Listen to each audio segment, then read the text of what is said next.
Hey y'all. So a lot of y'all, I just want to give you an update. Where you going? Thought you was sleeping.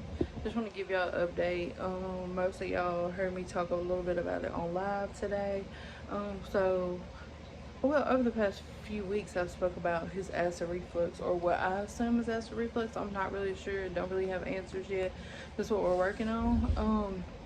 But about 3 weeks ago, had got to a point where he had started like spitting up at nighttime, like in the morning, like spitting up to the point where he would get strangled, and we would have to, pick him up and pat him in the bag, like to help him get it cleared all out. Well, today was the worst day by far that we have had. We had to call 911 this morning. Um, just to answer questions that I think people are gonna have. Do we feed him at an upright position? Yes, I feed him upright. I pace feed him. I have changed the nipples. Um, from the ones to slower feed, preemie nipples, the boom bottle nipples. We went from twos to ones. We've used Dr. Brown's. Like, I have done it all. I've spent so much money going through bottles trying to figure it out. We are on one, two, three, four. His fifth formula, which is Enfamil AR, and I will tell you how we got to AR. Um, Now we're there, hoping that it works for him. Um, but this and what else do I think y'all are gonna ask? Does he sleep like elevated? Does he sleep on his back? Yes, he had been sleeping on his back, but then recently he was sleeping elevated. And the doctors today also told me to make sure that he's elevated whenever he sleeps. It don't happen that much in the daytime, and he said because he's mostly like this in an upright position, holding him or sitting in his car seat, like wherever, whatever we're doing, he's mostly in an upright position. But this morning I fed him at 3:40. Um, yeah, 3:40 this morning, 3:40 a.m. So he had his first bottle. Before that, his bottle was at 10 p.m. He was out. Okay, he was out before that, but 10 p.m. and then we were both out. And then at 3:40 a.m. I woke up to feed him again. Now I make sure that I burp him in between ounces. I make sure that I have him sitting up for like 20 minutes after he eats. Then when I put him back down, I put him down elevated, just how I have been told. But about, I don't know if it was 6:30 or 7 o'clock this morning, I woke up to him choking. Now I know you're not supposed to co-sleep, but without co-sleeping, like, I just don't think he would still be here. Okay, so we did co-sleep with him last night. Billy has his own cover that he rolls up in. I have my own cover. That way there's no cover crossing over him. He's in the middle doing his own little thing. The sheet's tight, like whatever. So if you want to bash me about that, you'll just get blocked. But anyways, I don't think if he would have been in his crib or something, I honestly don't think he would be here right now. But anyways, this morning I woke up to him choking, and it was like really bad. Like, I jumped up, I got him up. Billy jumped up because I was hollering for Billy, and then all of a sudden, like, it was the worst ever. It was like coming out of his nose, like he was trying to catch his breath. It was like trying to catch his breath, and we were trying so hard. And like the other times we were able to get him up, like pat him, get him calmed down and all that stuff, but this time it was completely different. So I tried, like, we were running like crazy. I just don't, like, it was insane. It's just like a whole adrenaline rush. um Billy gets up out of, like, he gets up, he's trying to get him together, like he's not getting together, so he runs outside. I don't know why, like, he runs outside, like we're trying to figure it out. I'm trying to put on some pants or something, like, so I just got my moo on, but then I run outside to like see what's going on. Like, it's just coming out, like he can't clear his airway. So I run inside, I get the little suction thing that they use for the nose. I go back out, we start doing that. While we're outside on the hood of the car, I have no idea. Billy calls 911. I'm like, Billy, you have to call 911. Like, this is not right. Like, you have to call 911. We can't get him to breathe. By that time, I'm like screaming. I'm like screaming, crying. I'm very thankful that Billy could keep it together for the most part until we got to the hospital. Um, so he gets on the phone with 911. I tell him, like, there's no way. We can't wait on 911. Like, we cannot wait on the ambulance to get here. We have to either meet the ambulance on the way there or beat the ambulance to the hospital. I know, y'all, we probably was doing 120 on the interstate, because we live in the country, so we just jump on the interstate. Is probably like 3 miles from our house. We jump on the interstate. That's when he finally can breathe enough to where he falls asleep, because it was just so much. We're on the phone with 911 dispatch. Billy is like, they have to ask you a lot of questions, right? So I think at that point Billy was like frustrated at like, why do you keep asking me how old he is, like all this stuff. So I took over the phone call and I tried to talk to her. She was trying to talk me through it.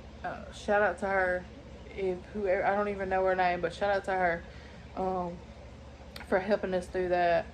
She contacted the emergency room to let them know that we were on our way with them. So by the time we made it to the emergency room, all of the medical staff was sitting outside waiting on him. And when I opened the back door, because I was in the back seat with them, when I opened the back door, they took it from me and they ran in with them.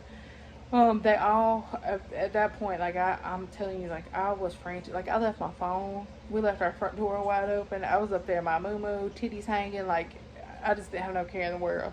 We didn't have no diaper bag. Like we had absolutely nothing. So I do want to say, before I forget to say this, now I know that I'm going to pack an emergency bag that has to stay in the car with me, some short pants or something to put on with my moo-moo, Billy some drawers, some diapers, some bottles, because we had none of that. Pacifier, we didn't have any of that. I didn't have nobody's phone number. I couldn't contact nobody. I don't remember nobody's number. I had nobody's number. But anyways, so we get in there and like I'm thinking all the way to the hospital, because like in that moment you're so scared, and like I'm praying for everything to be okay. I'm praying for like everything to be okay. And like in that moment, the only thing that I could keep thinking over and over again and keep saying is like, God, please. I get so emotional every time I say this, but the only thing I can keep saying is like, God, please, like you did not give me this baby to take him, to turn around and take him away from me. Like I just know you didn't do that. So, anyways, we get to the hospital. We rush in there. They have all the staffs ready. Like the doctors running in. There's 2 doctors that came in. There was probably like 5 nurses. They even had to have like a nurse to come in and to like calm me down. And she was hugging me and tell me that it was okay and that we did everything right.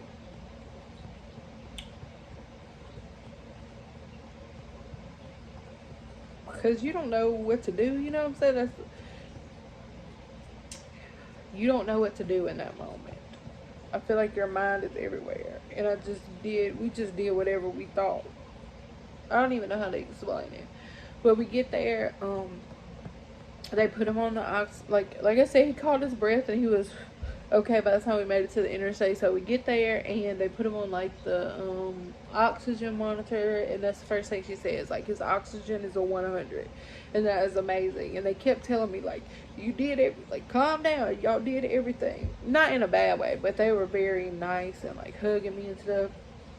So we're waiting. It's, mind you, my baby had 8 since 3:40, so at like it hits about 8 o'clock and I'm like, man, I've got to go get him some formula. We were right there by Walmart. I did ask them for diapers, so they did have a couple diapers, but I had to run and get him formula. But one of the nurses, the male nurses, asked that I switch him to Enfamil AR.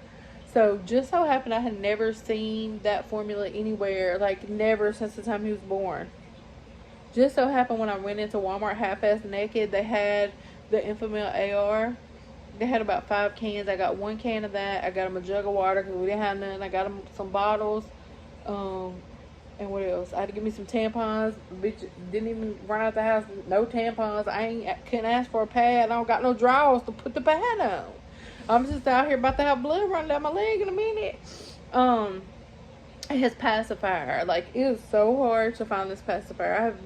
I got this pacifier in a gift set out of Walmart. It's the Dr. Brown's, and I tried to go to Walmart and find extras in case we lose it. Have not been able to find it. I had to order some, get Cherie to order me some a couple days ago, but they're here. They weren't with us. Just so happened when I went in Walmart, they had 1 pack of 3 of these. So I got that pack, like everything that we needed, and went back to the hospital. They did an x-ray on him. When they did the x-ray, y'all, if your baby has never had an x-ray, it's the worst, okay? I know they said that it don't hurt him, but seeing his little tail up in there, they put him on like the stool seat thing. His legs go down, it's like this little stool under his butt, and then you have to pull both of his arms over his head, and then they put this like this plastic thing, and they close it around him, and then they strap him in, and he was just screaming, okay? He was screaming to the top of his lungs. And then they have to come in, they have to like turn him to the side, and he's just screaming with his hands up in the air. And it just felt so bad, and Billy was trying to like comfort him. I'm like, you gotta move, like they got to get the x-ray done, you have to move. And so they got the x-ray done, and she was just telling me after, like, I promise you it didn't hurt him. I was like, it's okay, like, my child don't even like to be swaddled, like, I understand, I'm not mad. So it didn't take, I mean, everything just went so fast, I guess because how we rushed in there in an emergency. And then the doctor, when they got the x-ray back, the doctors called us in, because there was two. There was a student, and then there was the actual doctor. They called us into the office and showed us his x-ray and like everything here with his lungs and stuff. Like, they looked fine, but then like right up under there you could see like this bubble, and he was like, do you see that big round bubble right there? That is gas. That is all the gas that he has trapped inside. He was like asking me when the last time he pooped, but he had been he had got constipated like 3 days prior, but he had pooped like after that. He had pooped the day before, like yesterday he pooped. It wasn't a whole lot, but he had pooped. The day before that he had pooped a whole lot. But he was just like, he's constipated. I mean, not constipated, he's got a lot of gas, and plus he has acid reflux. So the gas bubble is like putting pressure for everything to come back up. Like, there's no room for the food to go down and to settle, so it's trying to press everything back up, which is making it even worse, and laying down makes acid reflux even worse. So he was like, I want to give him a half of a glycerin suppository. So we went back in, like, he explained all that, and again, he was super nice, okay? So we went back in the room, and then there was another nurse that came in, and he was an older man, and he was like, you know how to put a suppository in? And I was like, well, no, I don't, but I'll figure it out if you give it to me. So he gave me the suppository and the little lubricant, and he just left out. So I gave him I put the suppository in, or I was trying to put in, and it just kept coming back out, I didn't realize that means there's some shit right there and that needs to come out. But anyways, I finally was like, okay, I think I got it in enough. So I put his diaper back on. Billy was holding him, so I put his diaper back on, and then he's like, he just starts farting, like left and right. So I'm like, well, let me look in here and see if the no, I did the bicycle kicks with him, because he's never let me do that. So he was laying on the bed, I was doing the bicycle kicks, trying to lift his hips, roll to see if we could get him to fart or do something. So I checked the diaper. I seen that it had popped back out. So I was like, well, let me take the diaper off and put it back in. And when I took the diaper off and lifted them legs up to put it back in, honey, he shit everywhere. He was shitting. It was coming out. Okay? No pressure needed. He was just... It all came out. When I tell you, after all that came out, he was such a happy baby. But, all of it came out. They didn't give us any medication. Well, they wanted to give him something there, but they don't carry it orally. Like, we had to wait on the pharmacy to open inside the hospital. They don't carry it orally. Liquid. So, not orally. They don't carry the liquid form. So, he was just basically like, keep him on the famotidine, which is the Pepcid that we started him on Saturday. Keep him on that, and then follow up with your doctor. So I called as soon as I got home to schedule an appointment for him, and he would go in the morning at 8 o'clock to his pediatrician. And like, bro, I need answers. Like, that was the scariest moment of my life. I need answers. Like, there's no way that this happens to everybody's baby. You know what I'm saying? Like, I know it does happen to other people, but this is not normal. It's not a normal thing. You cannot convince me that it's normal. He always says, like, he's gaining weight. He's fine. If he wasn't gaining weight, if he didn't have wet diapers, like, all of that, then we would be worried. No, bitch, I'm worried right now because my child was turning colors, all right? He was turning colors. So we go at 8 a.m. Mind you, he just went Thursday with his shots. For his shots, I spoke to him about like the acid reflux and like trying to switch his milk, his formula over to soy base that worked for a little bit, but I didn't like it. The constipation, I didn't like it. So he went to aluminium, but now he has the Enfamil AR like the nurse in the hospital told us to do. Which I'm scared about that because it's so thick. And I'm like, bro, if this shit comes back up, like, this is going to be worse than this morning. But I keep telling myself, like, God, just give me a sign. Like, let me know I'm doing the right things. Just please, Lord. Please. Because I just don't know what I would do if it came to me losing my baby, y'all. I have no idea what the fuck I would do.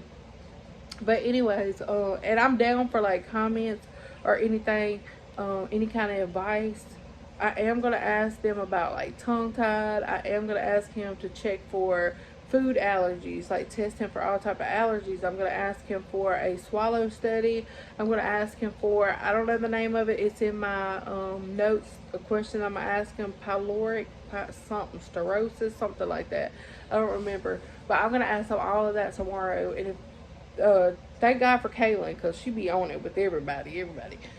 She was like, basically, if they deny you any of the testing that you are asking to be done, ask them to write that in the chart that they denied it to you, so that you can go, and that you're going to go somewhere else to get the testing done. So, okay, I had to clear out some of my storage because I said it was full. I forgot I had my video from last week.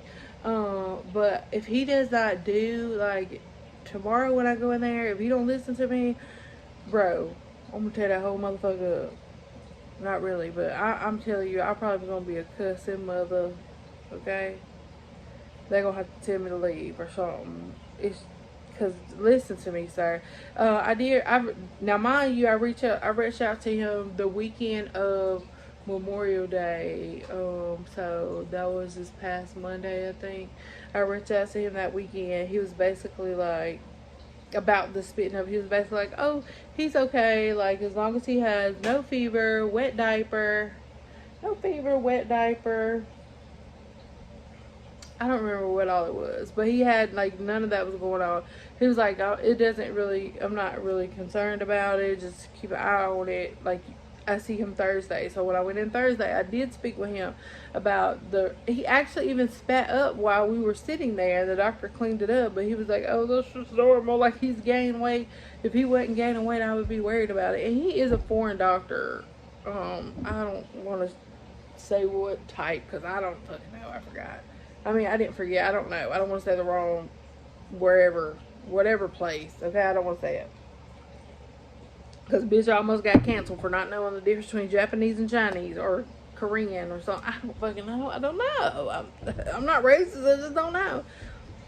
But anyways, so tomorrow I'm going to do a video if we get any updates. Like, I just plan to, like, vlog every bit of this because I know there's another mama out there that is probably struggling with the same exact thing. Okay? Same thing, and you probably want answers, and nobody's taking you serious. It's a little acid reflux. They're gaining weight. They're fine. My baby should not have to change colors. Should not have all this shit coming out his nose and trying to catch his breath and fight for life because because he ate some formula 3 hours prior. It's to the point to where when feeding time comes, y'all, I'm so nervous. I dread feeding time. Like, I'm gonna feed him because I know I gotta feed him, but at the end of the day, like, I dread feeding him because I'm so fucking scared of the burping or what happens after.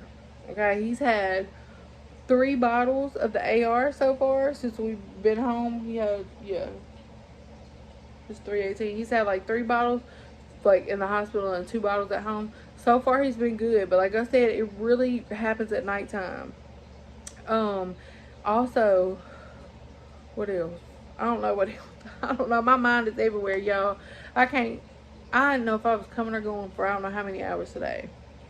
And then I say, God works in mysterious ways. Like, God be really out here putting people right there when you need them. Because, y'all, if this would have happened last week, Billy would have been at work. Okay? If this would have happened last week, Billy would have been at work. Well, it was a holiday, but I'm just saying. He would have been at work. Just so happened Billy is decided to stop doing what he was doing and to further his education. He has to get his GED, which he is at now, going to do his classes and stuff. I'm very, very proud of him for that. When we first got together, he had started doing them, and he passed the test, one of the tests, and then never went back. So that's something that he's working on now. And then he plans to go to college, and he's also starting a job that's going to work around those hours so that he can get at least his GED done. And then after that, if he has to go full-time at school, like, we'll figure it out, okay? God got him. All he got to do is get up and put a foot out there, and God going to guide him the rest of the way. But I plan to vlog this whole entire journey to let y'all know on YouTube every single move, because I'm Googling 24/7. I'm Googling. I'm looking for people that have the same symptoms. I'm looking for videos. I'm looking for information. Like, I spend so much time, y'all, on my phone Googling that they should fucking hire me. Because at this point, I'm just keeping Google busy. Okay? I'm probably the only one. I probably overload the website. Okay? At keeping Google busy. So yeah, I'll give y'all another video, if not tomorrow, because we go tomorrow. I'll try to update y'all tomorrow when we get out. If not, it'll be the next day, the day after or whatever. I don't think we have anything to do after that appointment. I pray y'all just send up a prayer. Everybody pray for me. Pray for this baby. Like, God, please just protect him. I know that I gotta have faith that it's gonna be all right. I know that, y'all, but it's super hard. I'm human. It's so hard.